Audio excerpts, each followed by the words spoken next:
남원에서 전라북도 남원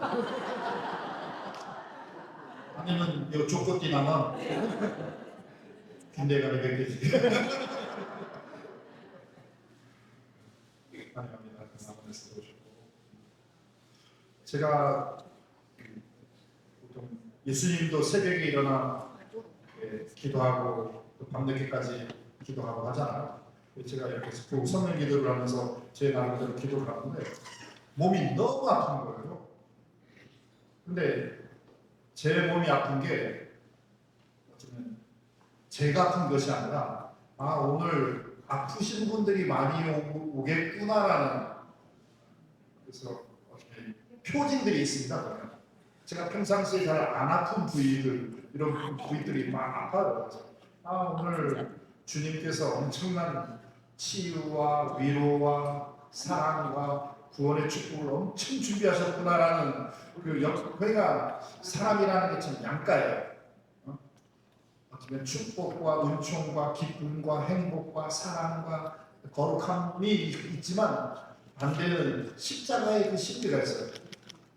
다른 사람들의 고통을 내가 함께 아파해야 되고 또 다른 사람의 고통을 내가 연민으로 느껴야 되고 또 다른 사람들이 힘겨운 것을 내가 정말 힘겨움으로 느껴야 되고 또 나하고는 무관하게 여겨지는 타인이고 남이지만 저 사람이 타인이고 남이고 아니라 내 자신일 수 있고 내 가족일 수 있고 내 부모일 수 있고 내 자식일 수 있고 뭔가 이 두 가지 것이 전혀 다른 모습이지만 그 밑에서는 어쩌면 성령을 통해서 다 하나로 연결되어 있습니다.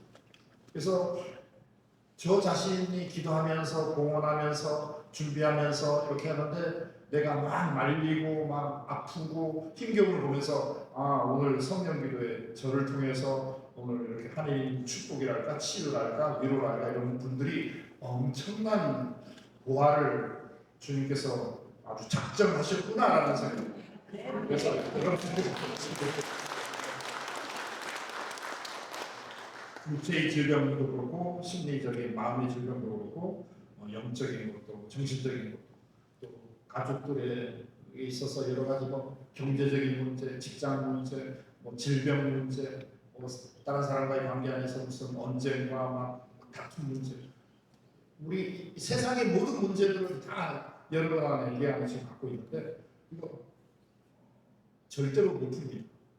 우리 힘으로는 절대 못 풉니다. 종교 철학이라고 해서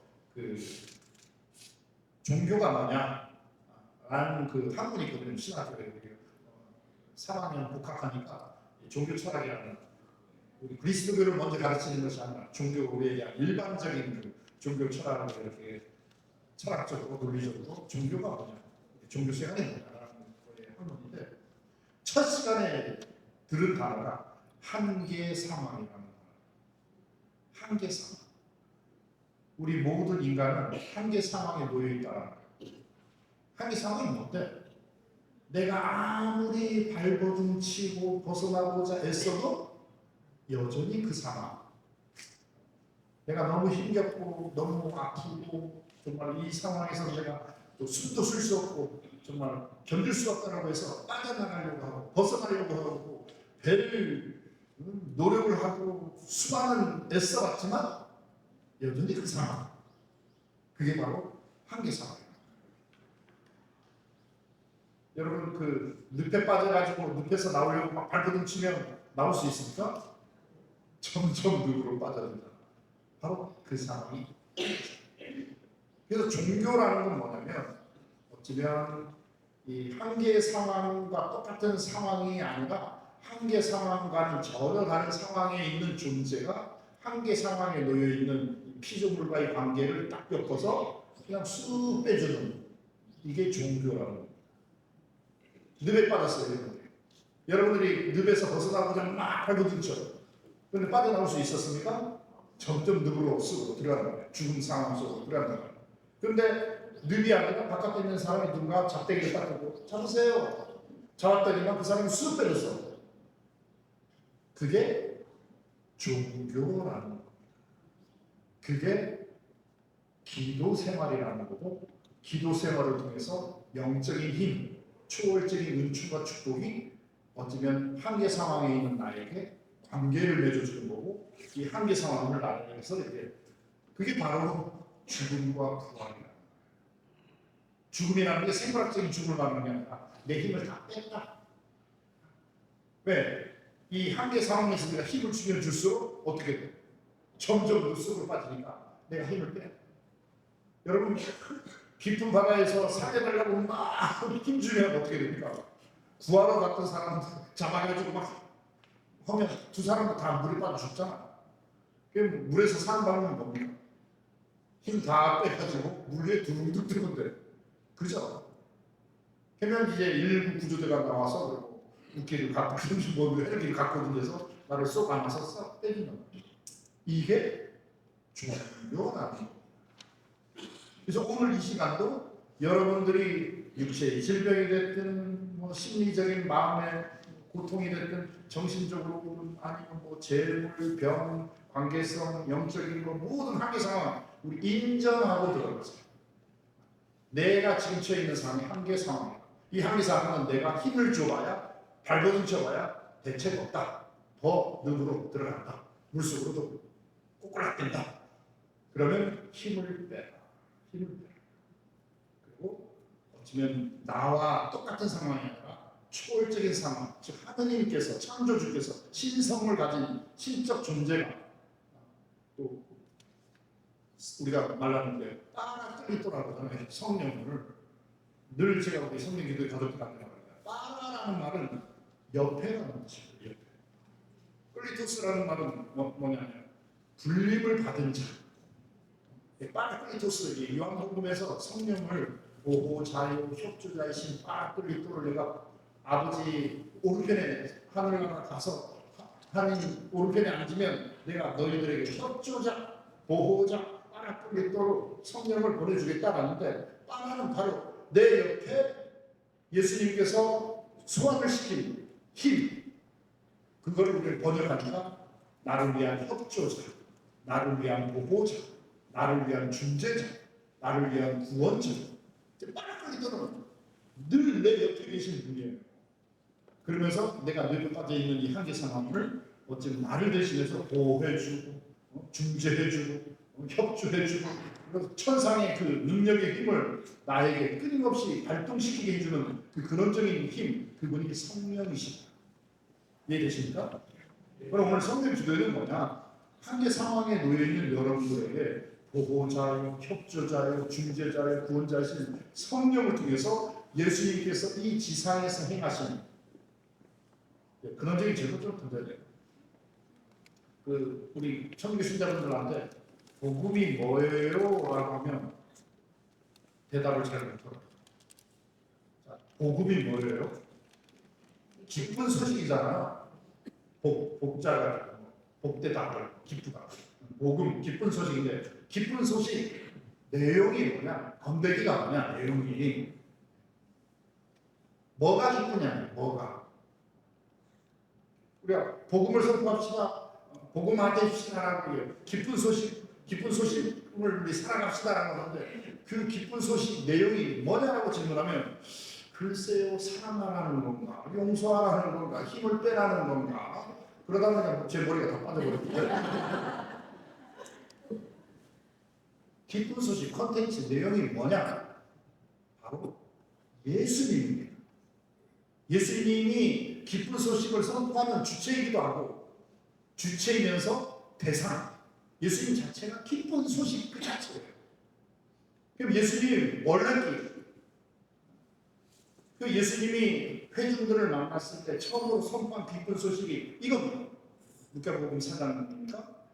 회개하여라 하늘나라가 가까이 왔다. 회개하여라 생각을 돌려서 고쳐먹어라. 너희들 고정관념, 선입견, 편견 이거 돌려서 다시 제대로 생각해봐. 하늘나라, 하늘천, 나라국, 천국이 죽은 다음에 가는 나라가 아니라 하늘나라가 가까이 왔다. 지금 발을 딛고 있고 우리가 지금 호흡하고 있고 지금이라는 이 상황에 하늘나라가 체험되고 있다. 펼쳐지고 그러잖아요. 즉 우리는 예수님을 누구라고? 하나님의 아들이라고 하잖아요. 신성과 그리고 인간으로 오신 하나님의 아들이 인성이 하나가 되는 거예요. 하늘과 지상이 즉 예수님을 통해서 하나가 돼요. 신성과 인성이 하나가 되고 또 예수님은 복음 내용을 읽어보면 건강한 사람한테 잘해줍니까? 병든 사람들한테 잘해줍니까? 오늘 복음 내용 그래요. 오늘 뭐 세관장 마태오입니까? 세관장도 나를 따르라 하고 세리들과 죄인들하고 밥을 먹으니까 바리새파 사람들과 율법학자들이 제자들한테 뭐라고 하잖아요. 아니 당신의 스승은 왜 세리들과 죄인들과 어울리는 것이었더니만 예수님이 뭐라 합니까? 건강한 사람한테는 의사가 필요하지 않아. 근데 아픈 사람들한테는 의사가 필요해. 즉 예수님은 병자들, 아픈 사람들, 그 병자 아픈 사람 자체가 그 유대 사회에서는 신앙의 그 사회이기 때문에 너 아픈 건 하나님께 죄지어서 벌받아서 아픈 거야라는 그런 그 종교적 신념 코드가 있었습니다. 그 사회. 왜 아픈 사람은 죄지어 보니까 하나님은 더 벌받아서 지금 아픈 거로구나. 너 가난한 것은 하나님한테 죄지으니까 너 쫄딱 망해서 가난뱅이가 됐구나. 뭐 이런 식의 이상한 종교적 왜곡된 코드가 있었단 말이에요. 그러니까 진짜 죄지었냐 안 지었냐가 중요한 것이 아니라 겉으로 드러난 아픈 거, 가난한 거, 뭔가 남편 먼저 죽은 거, 과부된 거, 뭐 이런 거 전부 다 처벌로 봤습니다. 그러니까 죄인인 거고 그 죄인들과 더 무서운 것은 저런 죄인들과 내가 상종 만나서 관계를 맺고 대화를 하고 어울리면 나도 저 사람에게 내릴 징벌이 나에게도 떨어진다 해서 왕따시켜버렸단 말이에요. 소외시켰다는 거예요. 그 부류를. 그러니까 유대 사회는 물과 기름처럼 딱 갈라져 있어요. 거룩한 사람, 축복받은 사람, 의인으로 대접받는 사람, 그런 사람은 부자들이고 권력자들이고 어쩌면 건강한 사람들이고 뭔가 율법을 충실히 지키는 사람, 이런 사람들은 한마디로 신앙 안에서 성공한 사람, 행복한 사람으로 착각했단 말입니다. 사회적 그 종교 사회에서는. 근데 예수님이 딱 와가지고 거룩한 사람, 건강한 사람, 정말 지위가 높은 사람, 뭔가 똑똑한 사람을 어울리는 게 아니라 병자들, 아픈 사람, 뭐 가난한 사람, 소외된 사람들과 어울려요. 즉 뭐냐? 부와 가난, 건강과 병자, 의인과 죄인, 선인과 악인을 하나로 통합했단 말이에요. 하늘과 땅, 신성과 인성,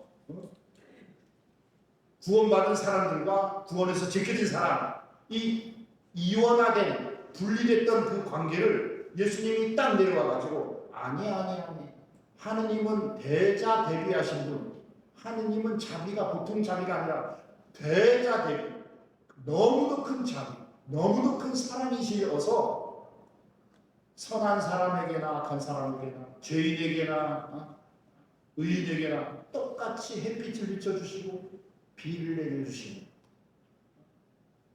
그래서 예수님 자체가 지금 이 공동체, 이 상황 안에서 신성과 인성, 하느님과 인간, 선인과 악인, 죄인과 의인, 그리고 건강한 사람과 건강치 못한 사람들을 하나로 만드는 거예요. 일어나시키는 거예요. 그래서 복음서를 보면 대부분 만나서 예수님 뭐라 해줍니까? 병든 사람, 가난한 사람들한테 행복하다라고 하면 기만하는 거잖아요. 병든 사람한테 기쁜 소식은 뭡니까? 고쳐줘야지. 가난한 사람들한테 행복, 기쁜 소식은 뭡니까? 풍요로워져야지. 충만해져야지. 나병 환자가 사회에서 정말 이 전염병 걸린다라고 해서 어쩌면 동물이나 아니면 사회 밖으로 내쫓긴 사람한테 어떻게 해야 돼? 나병을 고쳐줘서 사회에 편성할 수 있도록 해줘야지. 이게 기쁜 소식이, 이게 구원이잖아요. 예수님의 복음서를 보면 예수님이 병자들을 만나서 다 치유사원, 가난한 사람들에게 빵 5개 물고기로 5,000명을 먹이는 풍족함의 기적의 권능을 베풀어요. 폭풍 불어가지고 배 타고 가는데 폭풍이 불어가지고 막 물이 넘실거려. 예수님 배꼽을에 기대가지고 드르릉드르릉 단잠을 자고 있어. 그러니까 예수님의 제자들이 스승님 우리 배 침몰합니다. 폭풍과 폭우 때문에 우리 죽게 됐습니다. 그러니까 예수님 뭐라고 합니까? 야, 너희들의 믿음은 다 어디 간 거냐? 그러면 바람과 비에 명령하잖아. 바람 멈추어라고 노래가 나오는 거예요. 그냥 예수님이 지금 상황을 어쩌면 서로 분열시키고 분열면에서 서로 적대감이고 적대감으로 서로를 죽일 듯이 공포적인 이 파괴적인 공동체를 예수님이 생명 공동체, 사랑 공동체, 치유 공동체, 화해 공동체, 구원의 공동체, 서로가 서로를 연민으로 서로가 서로에게 힘이 되어주는 일치 공동체를 만드는 이게 하나님 나라, 이게 천국이란 말이야. 그 천국이 죽은 다음에 뭐 리모트 컨트롤로 모든 것들이 리모트 컨트롤을 딱 누르면 이 때가 되면 최고 반찬 나오고 때가 되면 뭐 럭셔리하게 무슨 마사지 해주고 때가 되면 뭐 이런 게 천국이 아니라 사람이 사람 대접받는 공동체 안에서 소속감, 공동체 안에서 관계성, 공동체 안에서 정말 오늘 하루 살더라도 이보다 더 행복하고 충만한 기쁨이 없는 이게 천국이란 말이에요. 예수님이 그 천국을 회개하여라 하늘나라가 가까워요. 생각해보고 지금 이곳에서 너희들 천국 살지 않으면 이거 허당이에요. 근데 그 천국은 내가 먼저 모델을 가르쳐줘. 그 모델이신 예수님은 늘 기도합니다. 새벽에 누구보다 일찍 일어나 밤늦게 누구보다 그래서 아버지 하느님의 대자 대비의 그리고 성령이라는 늘 예수님 옆에 계시고 사실은 예수님 자체가 인간이지만 성령을 통해서 신적 권능, 성부의 창조 때 그 창조의 권능, 모든 병자를 고치는 치유의 권능, 물과 바람을 하는 그 모든 환경들을 제어하는 그 능력, 성령을 통해서 아버지 하나님과 예수님께서 삼일체적 일치, 사랑의 관계, 생명의 관계를 누리고 있단 말이에요.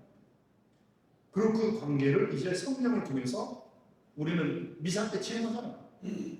말씀의 식탁에서 나약한 한 사제가 여러분들에게 선포합니다. 예언적으로 선포합니다. 근데 이게 인간적인 내 정치적인 발언이 아니라 성령을 통해서 지혜와 천상 지혜와 하나님의 뜻, 하나님의 의하성으로 충만한 내가 여러분에게 하느님 나라 천국을 선포하는 거예요. 이건 인간의 한 사제의 얘기가 아니라 사제가 뭐예요? 하늘과 땅을 중재해주는 제사장이잖아요. 지상 안에서 인간의 언어를 쓰지만 천상 성령의 그 지혜를 받아서 선포되는 이 말씀의 식탁 안에서 구원의 말씀, 위로의 말씀, 예수님께서 회복했던 모든 관계의 그 말씀이 영향력으로 여러분을 위로해 주는 거예요. 사랑으로 뜨겁게 달궈주는 거예요. 성령께서 계십니다. 빵과 포도주가 성령의 힘으로 이 빵과 포도주 그리스도의 몸과 피가 되게 하소서 하면서 사제의 너희는 모두 이것을 받아 먹어라. 인간의 언어지만 성령의 협조를 받아서 지금 우리 곁에 계시면서 우리를 보호해 주시고 우리를 협조해 주시고 우리를 증언해 주시는 성령의 도움으로 빵과 포도주가 성체 성인이 되리는 그 신비, 천국의 신비가 지금 우리가 체험하는 거예요.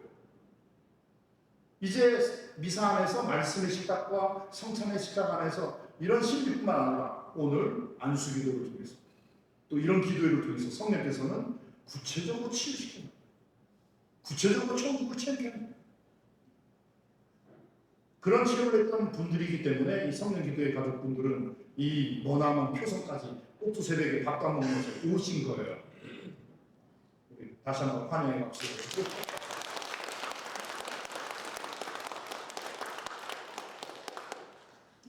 자, 이제 좀 서론이 너무 길어졌습니다. 바로 성령 기도에는 다른 것이 아니라 예수님께서 회개하여라 하늘나라가 가까이 왔다. 예수님 자체가 기쁜 소식으로서 바로 하늘과 땅, 천상 신비를 우리 일상의 지상적 삶 안에 하나가 되게 합니다. 그래서 모든 한계 상황을 초월하는 초월적인 구원의 축복과 은총을 담아주십니다. 그 놀라운 기쁨을 예수님은 만나는 사람마다 또 선포하는 내용마다 담아주셨고, 이제 예수님의 죽음과 부활로서 이제 하늘나라에 가심으로 인해서 이제는 예수님이 살아계시다면 예수님이 만나는 사람들만 이 하늘나라 체험을 할 거예요. 근데 이제는 예수님이 제자들에게, 믿는 백성들에게 협조자 빠르게 돌아가는 성령을 통해서 이제는 온 세상, 모든 민족, 모든 백성, 모든 상황으로 흩어져서 하늘나라, 천국을, 복음을 선포하여라. 그래서 오늘 예수님하고 아무런 만나본 적도 알지 못하는 것이 저였지만 사도로부터 이어오는 교회 안에 빠라클리토 성령을 통해서 하나님 나라를 우리가 구체적으로 체험하는 거예요. 믿습니까? 네. 아멘. 예, 좋습니다. 좀 가벼운 얘기 좀 하죠. 심리학에서 이런 실험을 해봤습니다. 30명을 실험을 뽑았습니다. 그래서 30명 사람들한테는 스타벅스 커피 쿠폰을 딱 주면서 가서 주문할 때 온갖 아양과 주접을 떨라라고, 내성적이든 외향적이든 당신의 스타일을 뛰어넘어서 커피 주문할 때 줌 받는 사람한테 주접을 떨라는 거예요. 아양을 떨라는 거예요. 아무 상관없는 하라는 거예요. 이 반대쪽의 30명은 눈도 쳐다보지도 말고 그냥 저 카드 딱 대면서 아메리카노 그것만 하는 거예요. 인상 팍팍 쓰면서.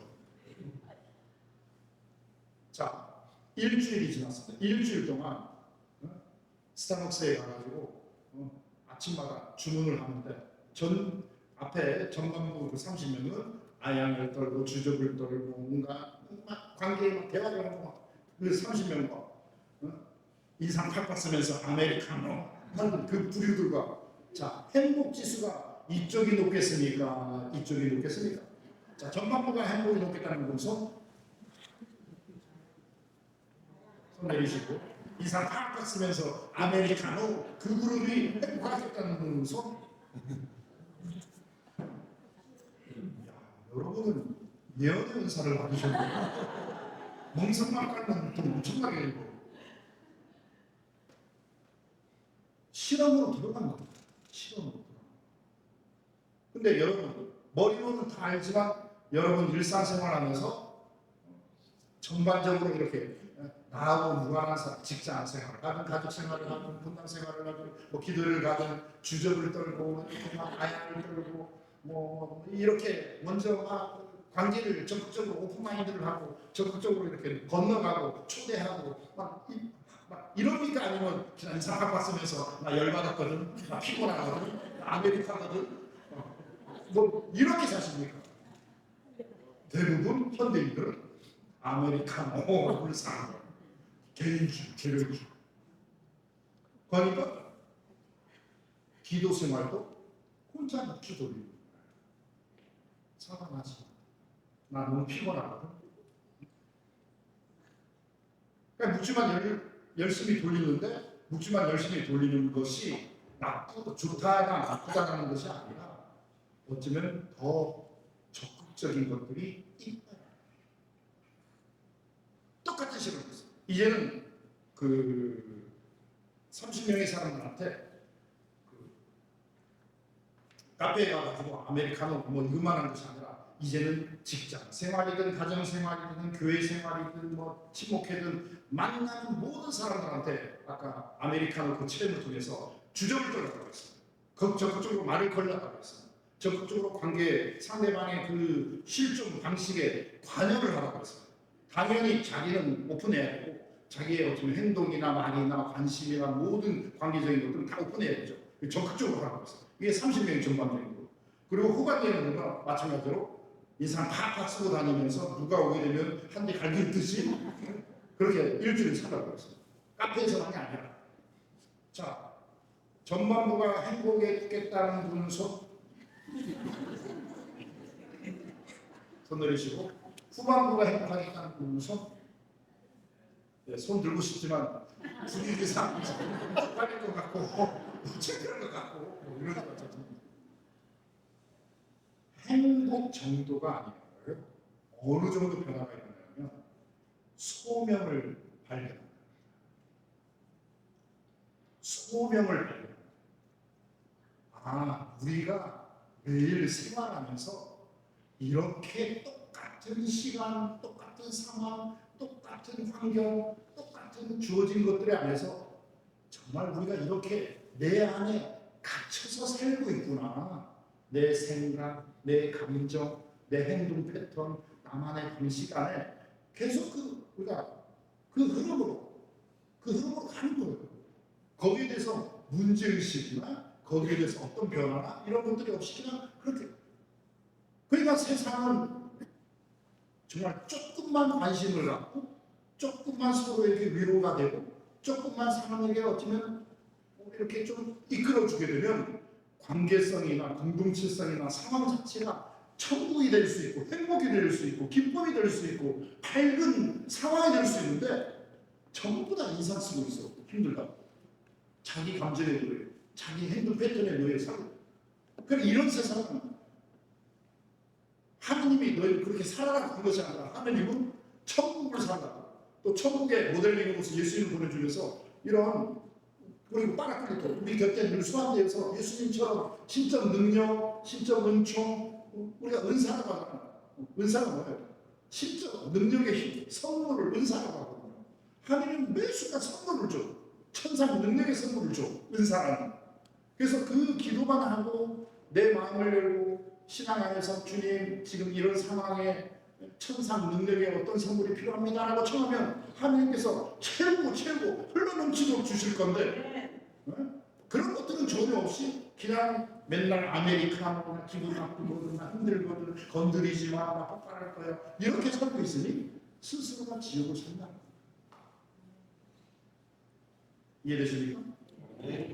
그래서 성령 기도에는 여러분들이 선입견인데 뭐 랄랄랄랄라 하고 뭐 이상한 그런 선입견이 아니라 바로 예수님께서 이 세상에 오셔서 사셨던 그 복음 공동체를 다시 성령의 영적 체험을 통해서 우리가 또 세례를 통해서 하나님의 아들 딸이 됐습니다. 또 중학교 1학년 2학년 되면 이제 불꽃 피우고 하는 견지성사를 했습니다. 견지성사는 그야말로 성령의 은사 능력의 선물을 이렇게 막 담아준다.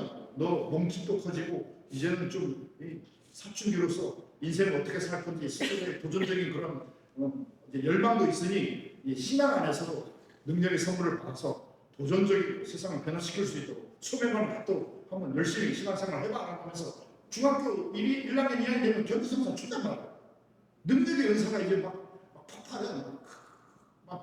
여드름 막 나고 막 남자애들 막 축구해야 막 어떻게 풀릴 정도로 마찬가지지. 근데 우리는 그런 은사가 끊임없이 활성화되고 일상이 하나님 나라 천국을 살아야 되는데 불 다 꺼져버렸어. 성령의 불 다 꺼져버렸어. 미사도 재미가 없고 기도도 재미가 없고 물에 술 탄 듯 술에 물 탄 듯 그냥 기심치레 무의미, 형식적인 매너리즘 안 하면 좀 뭐 죄책감 있고 하려고 하니까 귀찮고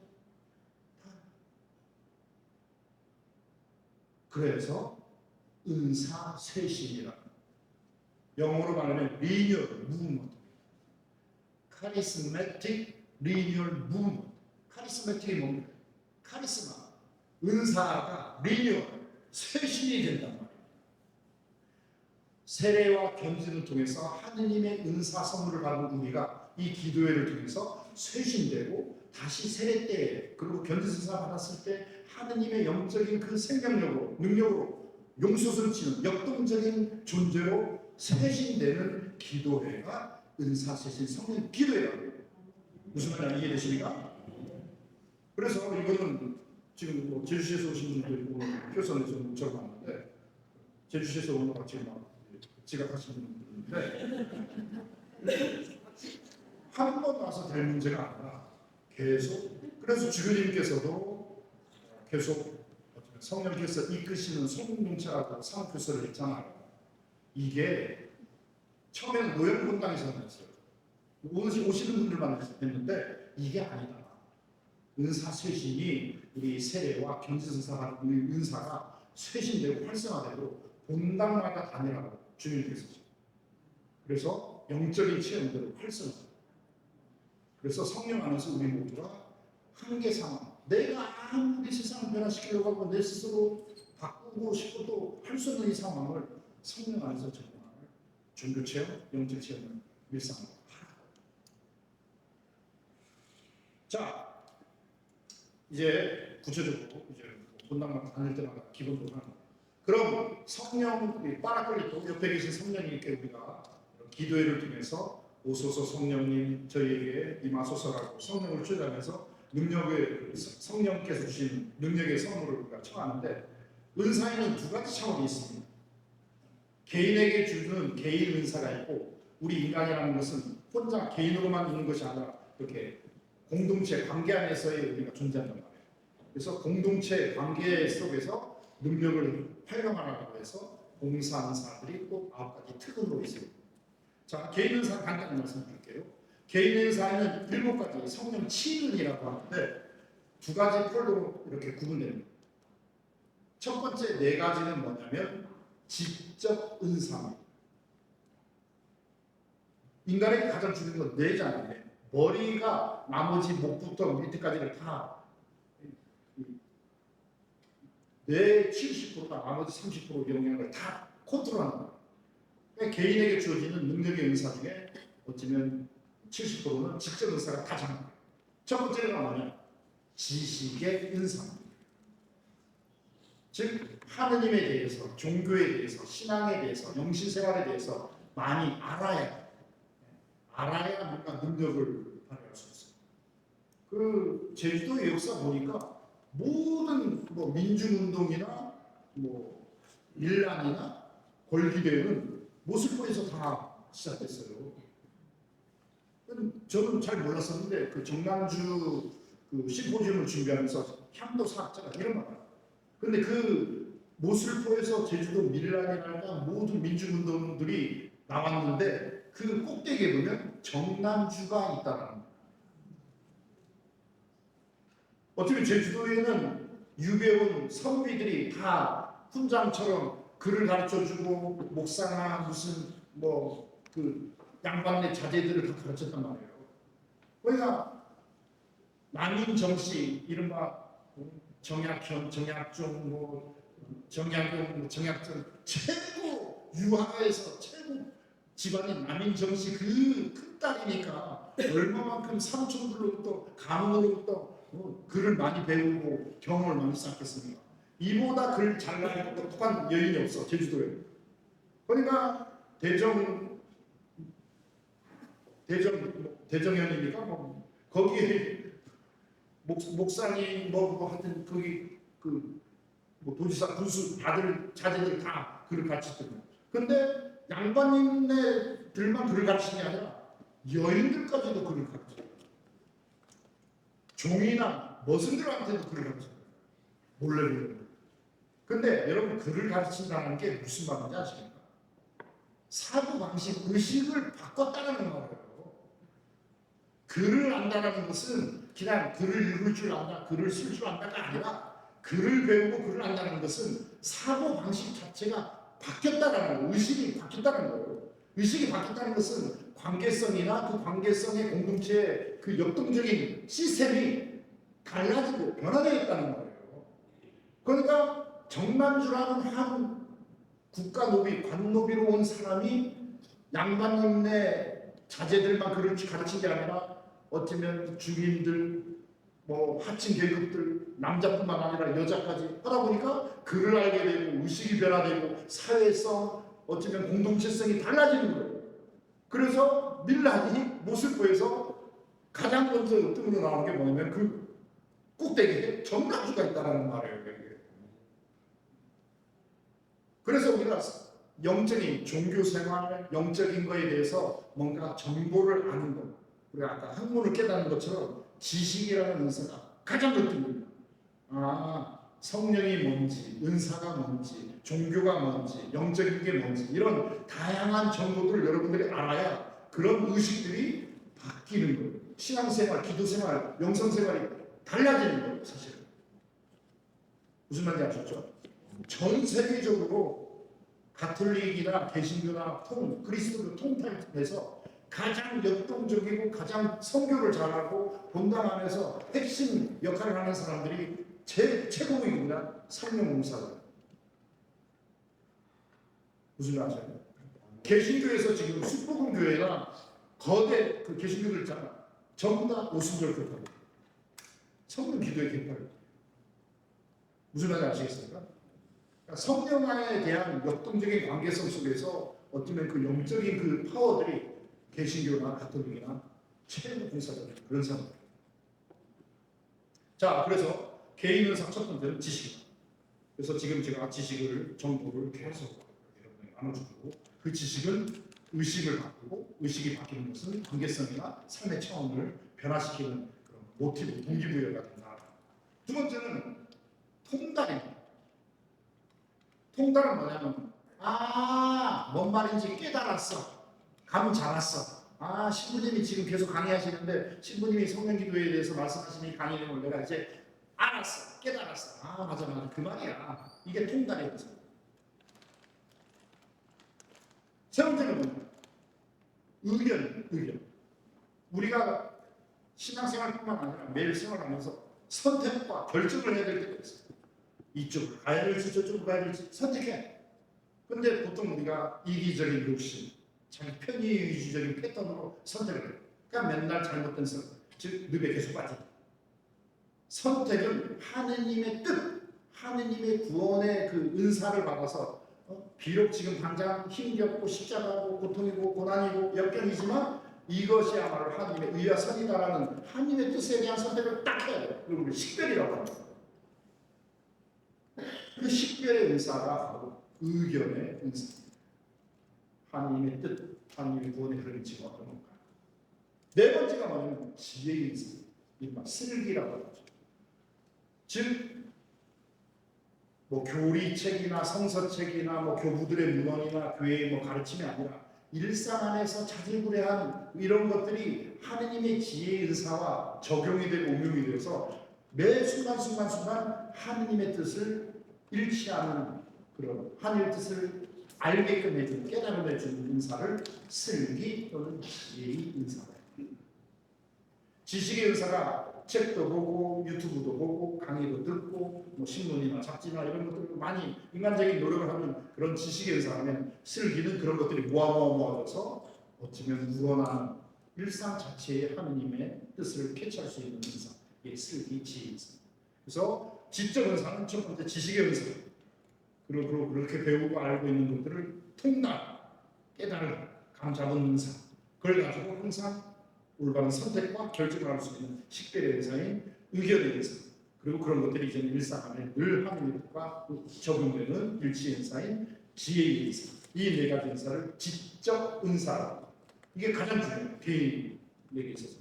이런 지적 은사를 가지고 나머지 세 가지, 7가지 성령 7인이라고 했잖아요. 이걸 실천적 은사라고 나온 세 가지. 첫 번째가 뭐냐면 굳셈의 은사입니다.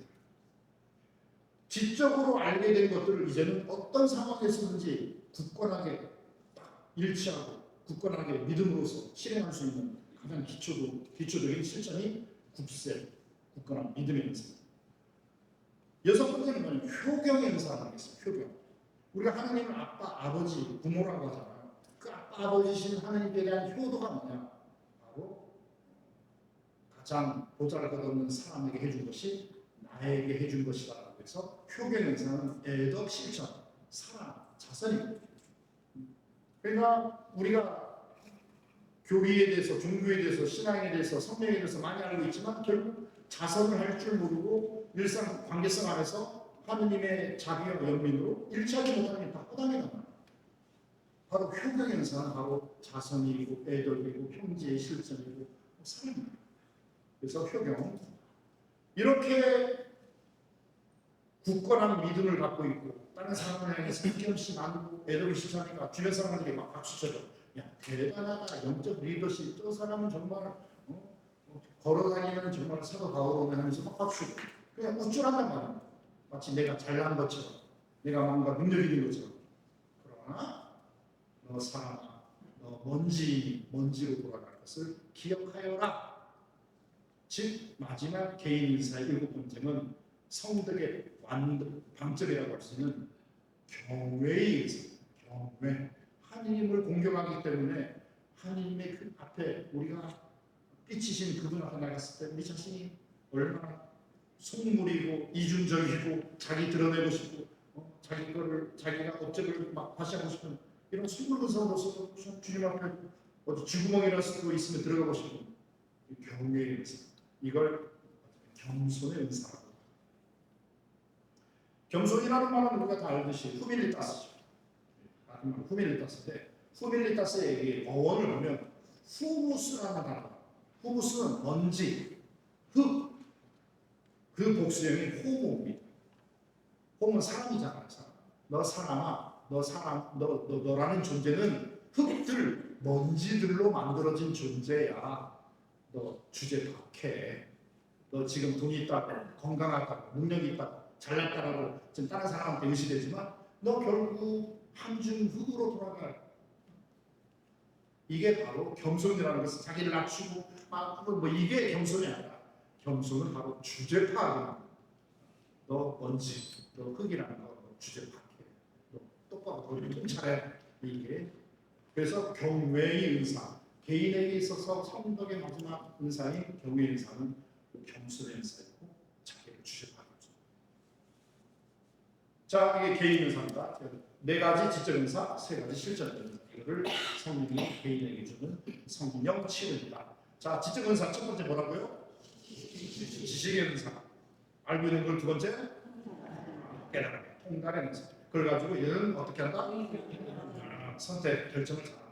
그리고 그런 것들이 큰 것들마다 일상에 자잘한 지혜, 슬기를 가지고 일상의 하나님의 뜻으로 일상한다. 이 4가지 지적 은사를 가지고 실전적으로 하는데 실전적 은사 첫 번째가 뭐다? 굳셈, 흔들리지 않는다. 그리고 6번째가 효경, 애도 실천, 자성, 마음. 그리고 마지막으로 경외, 겸손. 자, 이렇게 개인에게 성령 치유를 주시고요. 그러니까 주교님께서 견지성사 와가지고 신부님과 함께 손을 딱 걸쳐서 우리 마음을 모아 성령을 초대합시다. 오소서 성령님, 당신의 백성에게 임하소서 하면서 안수 축복을 주고 빠르게 그 기름을 바르면서 임재하시게 하잖아요. 그때 성령 치유는 딱 모든 은사의 씨앗입니다. 열매를 준다는 씨앗. 그래서 여러분들이 견지성사하고 기도 생활하고 영시 생활하고 여러분들이 정말 성장시키도록 노력을 해야 그 주교님이 견지성사 때 주셨던 능력의 성분들이 활성화되죠. 자, 두 번째 은사는 뭐냐면 공동체 은사입니다. 관계성 안에서 공사를 위한 은사입니다. 사도 바울은 아까 퇴근이라고 했어요. 이건 3가지 또 폴로로 나옵니다. 첫 번째 은사는 계시 은사입니다. 열어서 열개자 보여줄 시, 열어서 보여주는 은사가 계시 은사입니다. 첫 번째는 예언의 은사예요. 예언이라는 건 뭐냐면 하나님의 말씀을 내가 받아들여서 선포하는 은사를 예언의 은사라고. 우리가 예금 통장할 때 예자가 한자를 받습니다. 보통 우리가 예언자면은 미리 발생할 것을 미리 점치어서 마치 하는 거라고 하는데, 물론 하나님의 말씀을 담으면 미래에 벌어질 일도 알 수 있겠지만 아주 그 사회 세속적인 예언자는 아주 좁은 의미의 예언의 개념이고, 우리가 말하는 예언이라는 것은 더 큰 뜻. 하나님의 말씀을 딱 받아들이게 되면 과거가 어땠고 지금 어떻고 미래가 어떨 것까지 다 종합식을 할 수 있는 거예요. 그래서 예언할 때에는 미리 앞에 있는 것을 짐작하고 선포하는 것보다 아니, 우리가 말하는 예언은 하나님의 말씀을 받아들여서 하나님의 말씀 그 뜻에는 과거, 현재, 미래 모든 상황이 다 담겨있고 그 담겨있는 상황을 구원의 하나님의 의하성으로 하나님께서 정말 뜻이 어떻게 펼쳐질 것을 다 종합적으로 담아주십니다. 이 종합적인 말씀을 받아들이는 은사, 이게 예언의 은사입니다. 두 번째는 뭐냐면 한국말로 하나님의 말씀을 선포했더니만 사람들이 에이 그 말은 나도 하겠다라고 무시해. 잘 신뢰가 떨어져. 그래서 그러면 신뢰를 주게. 내가 하는 말이 지금 하나님의 말씀이야 라고 하면서 심령 예언의 은사, 신령한 언어, 성령의 언어, 심령의 언어로 예언을 딱 한번 제가 지금 해볼게요.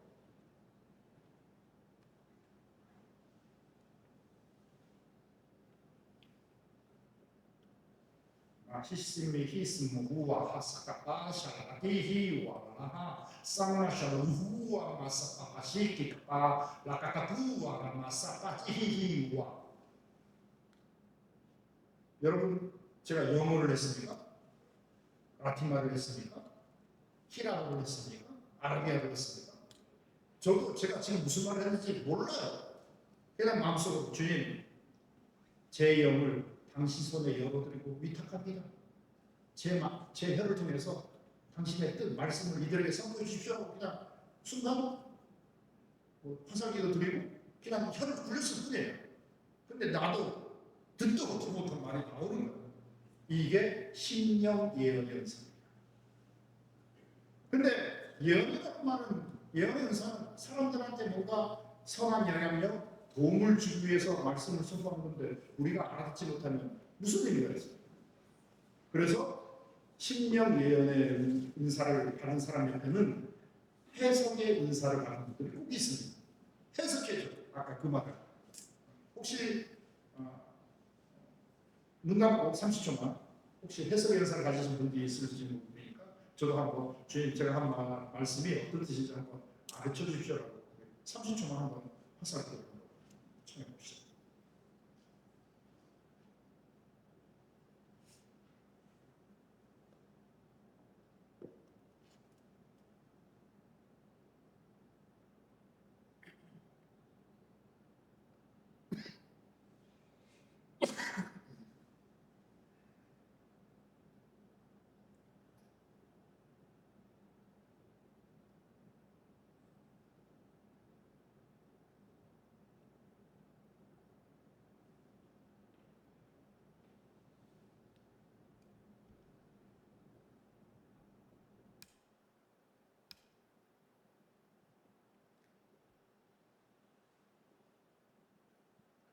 예.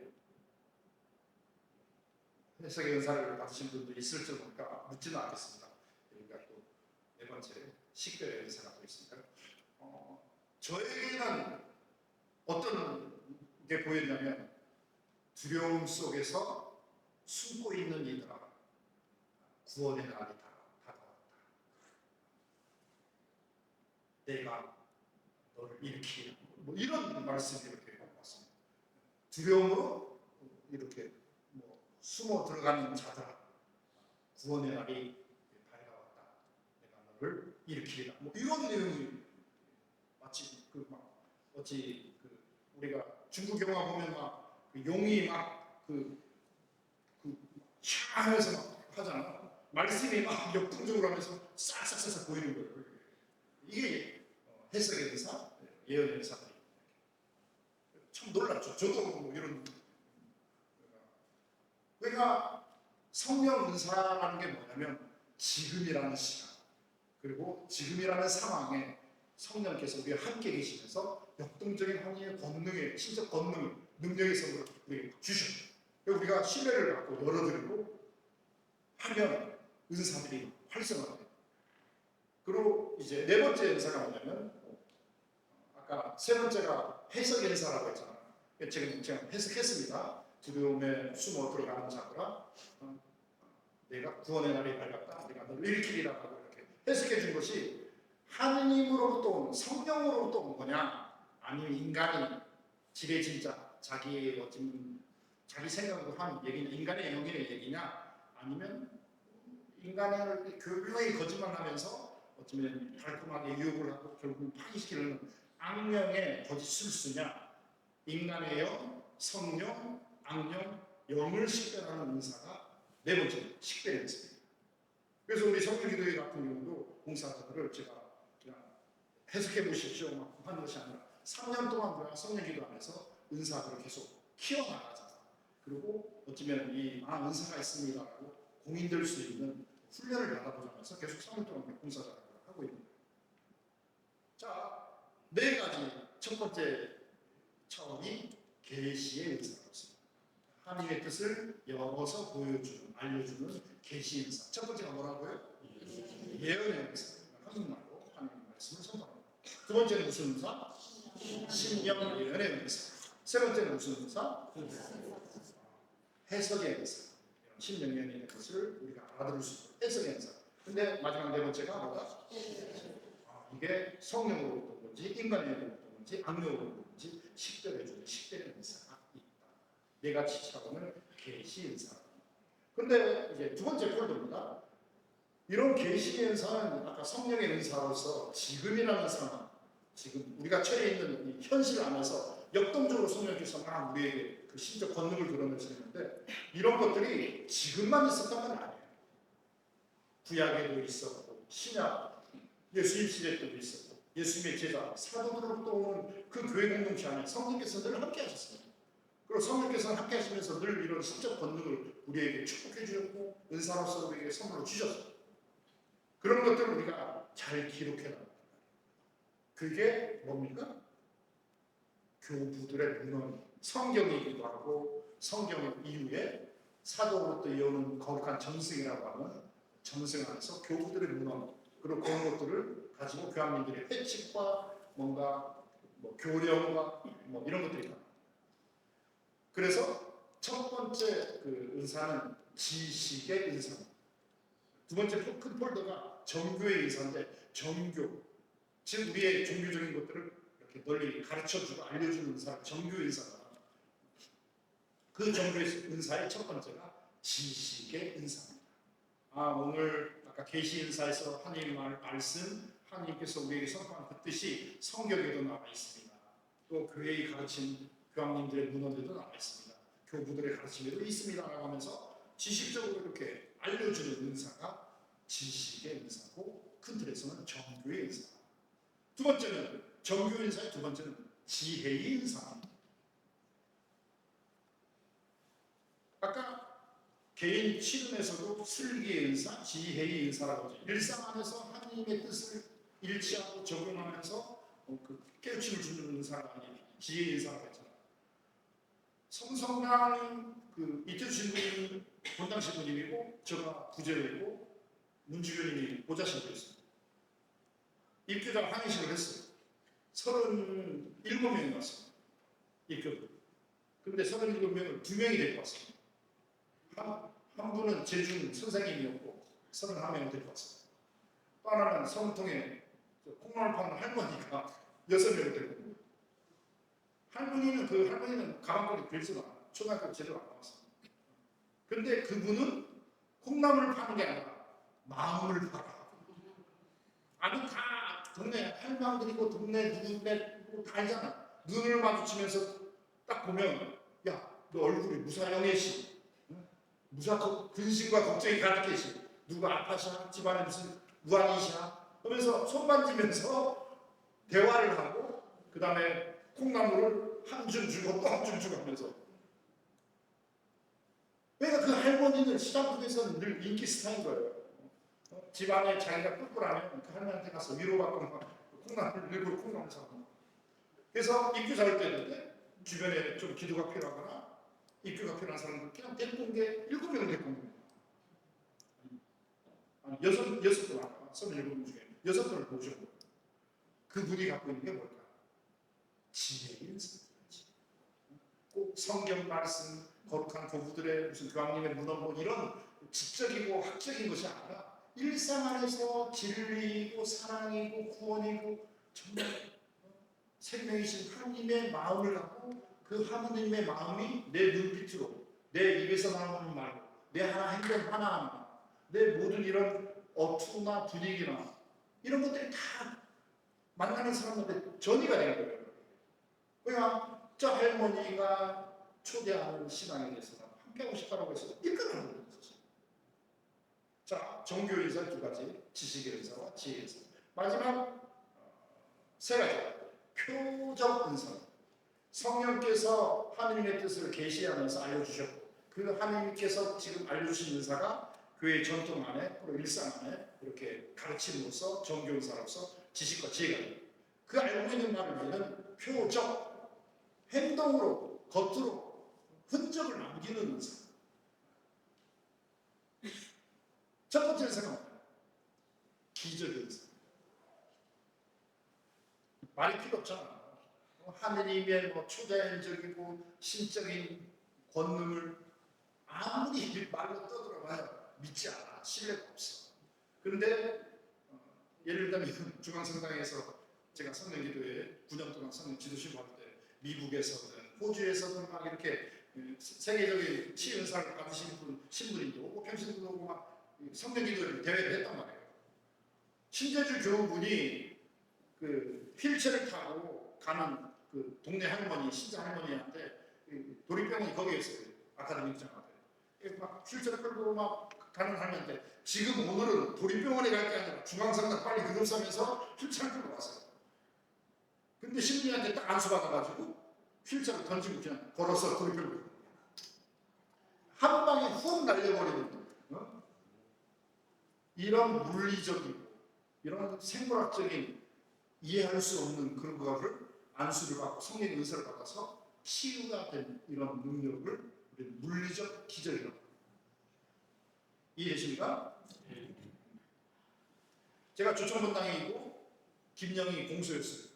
가양의 공소였다가 제가 조천본당은 습격되면서 김영 공소가 조천 공소로 편입이 돼요. 처음으로 제가 평일미사 갔습니다. 주일날 하고 목요일날 미사를 하기 위해서 목요일날 처음 갔는데 동네에서는 술주시라고 해요. 술만 먹으면 와가지고 막 사람들만 얘기해요. 그래서 신부님 새우 왔다고 하니까 술 먹어가지고 또 온 거예요. 미사 끝나고. 미사 끝나서 신장 갔다고 새우 왔습니다 하면서 막 인사하는데 그 술주시 그 신자분이 신부님 어디가 하면서 막 시비를 거는 거예요. 저는 약주 많이 드시셨구나 해 집에 가면 좀 쉬시고 술 깨면 성당에 오셔서 말씀도 나누고 신앙생활 열심히 보게 하면서 막 달랬어요. 그런데 안 가.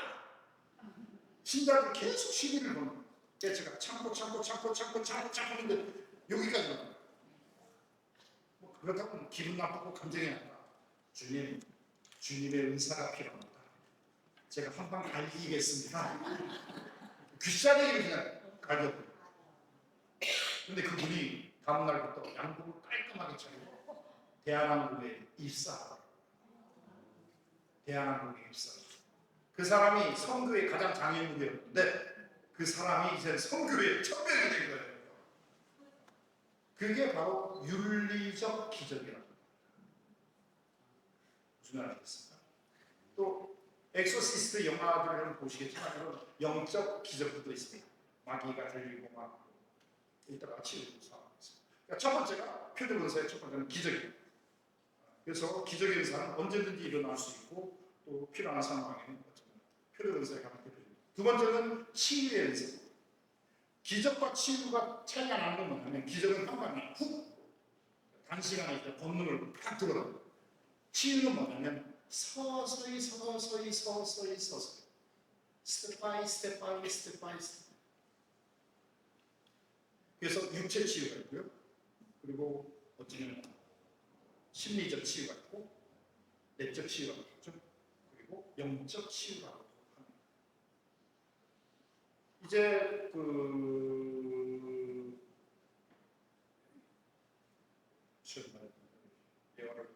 예언을 하나만 해볼게요. 기적과 치유 여러분 마귀를 한 번 더 해봤습니다. 2009년도 세계 성령대회가 꽃동네에서 열렸는데 그때 제가 집행위원장이었어요. 제가 9년 동안 제주교구 성령 지도신도였고 그래서 각 교구 성령 담당 신도님들이 그 세계 성령대회를 유치하면서 3년 전부터 7개 신학교에 4개 신학교를 성령 세미나를 하는 거예요. 대전 신학교를 하는 거예요. 그래서 대전 신학교 약 3박 4일 동안 성령 묵상회를 하는데 5주차가 안수식이잖아요. 그래서 안수식 끝나고 이제 치유 안수를 하려고 브레이크 타임 20분을 가졌단 말이에요. 그래서 장개틀 반창을 저 로비로 하고 앞에 있는 장개틀을 뒤로 해서 저는 뒤에 브레이크 타임에 지금 양명희 씨가 앉아있는 자리에 앉아서 성취주례하면서 숨 고르고 있었어요. 근데 갑자기 우당탕탕탕탕탕 소리가 나면서 개새끼 새새끼 막 쌍욕 소리가 나는 거야. 저는 설마 했는데 아니나 다를까 로비에 그 장기틀 뺀 거 위에 신학생 한 명이 막이 들려가지고 스파이더맨처럼 딱 붙어가지고 째려버려. 눈은 레이저다. 여러분 고릴라하고 인간 차이가 뭔지 알아요? 고릴라는 눈동자와 하얀 공막이 없습니다. 늘 충혈되어 있고 그 고릴라가 어디로 시선을 바라보는지 알지 못해요. 왜냐하면 고릴라는 늘 생존, 어디서 적이 다가오는지 모르기 때문에 늘 눈동자를 감춰. 근데 인간은 고릴라와 0.04% 차이인데 그 0.04%는 공막이에요. 하얀색 눈동자 공막이 있어요. 공막이 있음으로 해서 내가 지금 누구를 보고 있는지 정확하게 대상자와 일치, 눈을 마주칠 수 있습니다. 그러면 이 사람하고 내가 눈을 마주치고 있다면 나는 다른 데를 안 보고 있다. 내가 다른 데를 안 보이니까 그 안 보는 쪽에서 공격하면 나 상처받을 수 있어. 근데 인간은 인격적인 관계를 맺고 공동체에 신뢰를 주기 때문에 함부로 공격을 안 하는 거예요. 그래서 인간이 가장 만물의 영장이고 영적 존재인 거예요. 근데 그 친구 눈이 공막에 눈이 새빨갛게 충혈이 되고 레이저가 나오고 온갖 힘이 엄청나게 쓰이고 벽에 붙어 있다. 지도 신부님 22명을 제가 다 불러가지고 소송을. 그래서 뭐 하여튼 막 벨쇼를 해도 안 나가는데 그 당시 김대gun 바드리 시오 신부님이라고 서울교구 못 보는 원로 중에 원로 그분이 단단하고 하고 밖에서 그 양팔기도 우쭈기도 하고 새벽녘에 마귀가 나갔습니다. 그래서 김대gun 신부님 저를 아들로 여기셨기 때문에 신부님한테 제가 여쭤봤어요. 신부님 마귀의 어떤 힘들이 수가 안 들어왔어요. 그 친구도 신학교 2학년이었습니다. 1등으로 들어갔고 모범생 중에 모범생이었어요. 근데 문제가 뭐냐? 아빠가 바람핀 거예요. 그 부인을 버린 거고 그 부인의 자식이 자기가 큰아들이고 여동생 한 명이에요. 엄마는 늘 식당에 가서 설거지로부터 온갖 힘든 일을. 그러니까 엄마가 우리를 혹시 버릴지 모른다 해서 엄마 속썩이지 않도록 공부를 칼같이 했고 집안일을 열심히 했고 그러나 우등생이고 모범생이에요. 그러니까 그 근원적인 속에는 엄마마저 우리를 버리면 우리 어떻게 되나 어린 꼬맹이들이니까 그 두려움이 늘 있었던 거예요. 그리고 반면에 그 두려움과 더불어서 또 하나는 아빠에 대한 미움, 적대감. 아빠가 우리를 버렸어. 어떻게 우리를 버릴 수 있으면서 그러니까 악마가 들어오는, 악령이 들어오는 부분은 반드시 있습니다. 에어컨 바람이 들어오는 닥터시설이 있는 것처럼 악마는 반드시 인간의 약함을 통해서 들어옵니다. 그 악령이 들어오는 약은 뭐냐면 적대적인 사이, 뭔가 분노, 그리고 뭔가 두려움, 공포 이런 인간 심리 안에서 가장 그 죽음과 결핍된 부정적인 것과 결핍된 그런 통로는 어둠의 영들입니다. 근데 이제 보시죠. 안수식하고 이제 성령으로 이제 뭔가 충만하게 하려고 하는데 무의식 가장 깊은 내면에 그런 두려움과 미움이라는 것들을 통해서 영적 어둠이 다 있었더니만 성령과 이게 어울리면서 반하게 하는 거예요. 그래서 인간한테는 악마도 어떤 성령도 자유의지를 꺾을 수는 없어. 그래서 김대중 신부님이 너 지금 악마 유혹을 받고 있고 영향이 있지만 너 똑바로 정신 차려. 너 자유의지를 갖고 고백성사해라. 하나님 앞에 나 두려움 갖고 있었고 나 아빠에 대한 미움이 있었고 주님 용서해 주셔. 해라. 고백사 딱 보는 순간 악마가 쫙 나왔어.